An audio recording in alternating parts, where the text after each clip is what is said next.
welcome to a Your Questions Answered on the Mercedes-AMG G63. Now, just a quick recap, so it's got 577 brake horsepower, 627 pounds-foot of torque, and the first question is, what's the curb weight? 2,560 kilos, that's 5,644 pounds if you like to deal in old money. What's the towing capability? Well, it's a fairly standard 3,500 kilos, braked. Where does it sit in the luxury SUV market? It's a slightly hard car to place in some respects, so it costs, I think there's another question here, so price, £143,000 there or thereabouts, call it 150 once you've added a few options on. So back to the previous question, where does it sit within the SUV market? It's a car that's, I suppose, up against the Bentley Bentayga, really, and well, I suppose some of the more expensive Cayennes, things like that. But really, if you want a G-Class, you buy a G-Class. Is it practical for everyday use for a family of four? Yes, it is, absolutely. I mean, it's a big truck, it's perfectly practical. Having said that, room in the back, knee room, not great. I mean, lovely view out because you've got sort of a fairly airy sort of glass house. Do you feel its weight when driving thoroughly on the road? Well, yes. 2.5 tons is pretty difficult to disguise. Some of these cars these days do a fairly good job with their 48 volt anti-roll systems. This doesn't have one of those, so you're sitting fairly high up on a ladder chassis still, and you can't disguise that sort of mass.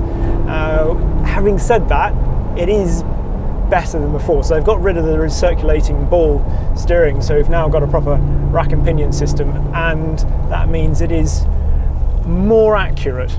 Handling on the road and comfort, what are they like? Handling is after a fashion. You have to give it plenty of time and allow for the roll, even in Sport Plus.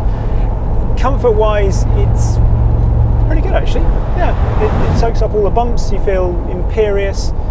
The old car, you forgave it an awful lot because it was charming, I suppose. Rubbish really on the road, but charming. This feels a little bit like it's just a poor SUV. This or a V8 Defender? That's a good question. So they both cost the same amount of money, really, £150,000 there or thereabouts. And the Defender has, well, a lot less power. It's 400 brake horsepower. It's a naturally aspirated V8 in that car, 5 litres. On every sort of metric, if you were just being very road testery about it and you looked at all the different qualities of the two cars, you'd have to say that this wins hands down, really. But I think the Defender's probably got more charm. I'd probably go for the Defender. How cool are side exhausts? Well, look and listen.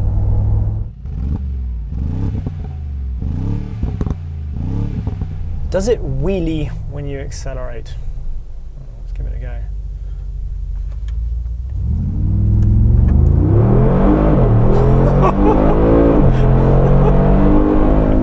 Does sort of rear up a bit like a boat. What's the MPG? Not good. Officially combined is 21.4 there or thereabouts, I think. Extra urban, they think you can get about 25 MPG. In reality, now Charlie has probably done the most miles of anybody. He has yet to see 20 MPG, and he promises me he has been trying. He can be a twinkle toes on the old pedals if he wants to be, in terms of eking out the fuel, and yeah, he's failed to get 20 MPG out of this. At the moment it's sitting on 13.7. How many cup holders? Really? You want to have a cup? 2 there, 2 in the back, and then the door bins. Do they count as cup holders? 4 or 6, depending on whether you count those. How is the wind noise on the motorway?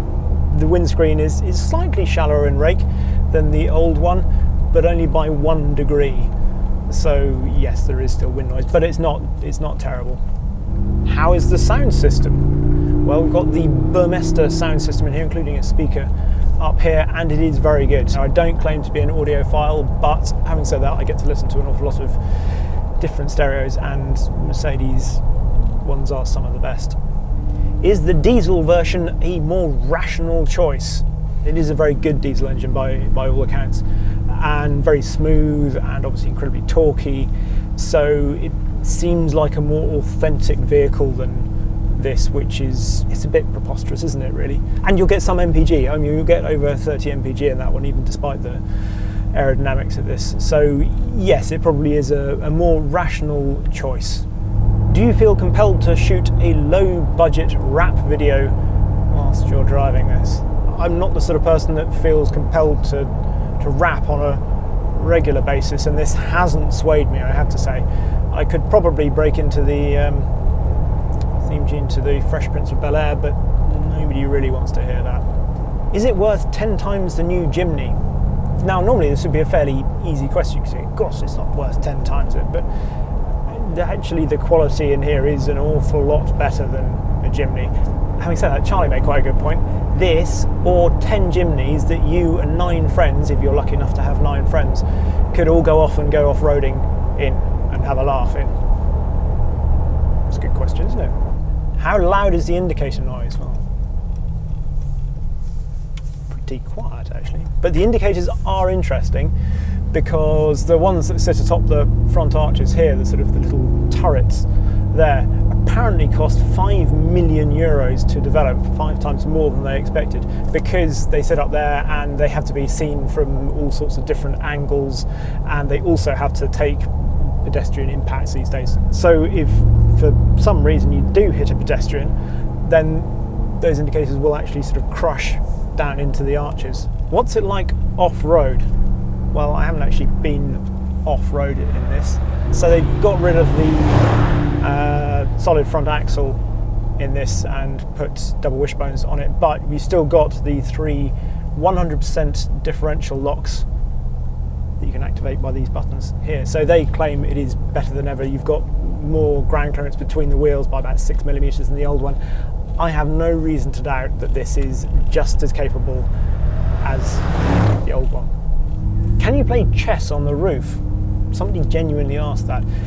Of course, I haven't actually got my chess set with me, but I do have my travel Monopoly set, and as you can see, there's plenty of space up there. Will it drift? I'm not going to do that. It feels like you need a circuit to even attempt to do that. Honestly, probably would. Give it a big enough bump. What's your favourite thing about it? My favourite thing is the way the doors shut.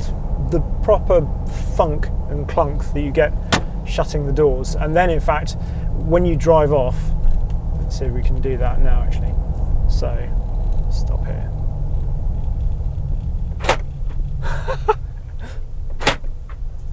The sound of the doors locking and unlocking in this, it's like somebody's cocking a rifle. It scares the life out of you the first time it happens. Final question. What makes this car iconic? That's a tricky one. I think it's probably longevity more than anything else. I mean, these cars, they first went on sale to the public in 1979, so this is 40 years old now. And anything that manages to sort of stay the same really as the motoring landscape and the design landscape sort of moves around it like a sort of rock in the ocean, therefore becomes iconic, I suppose.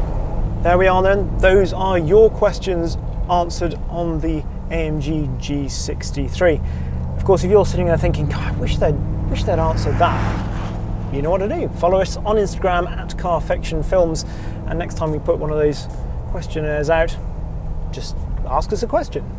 Not on this. We've obviously answered everything you want to know about this. We can play chess on the roof. Not chess, Monopoly. Really?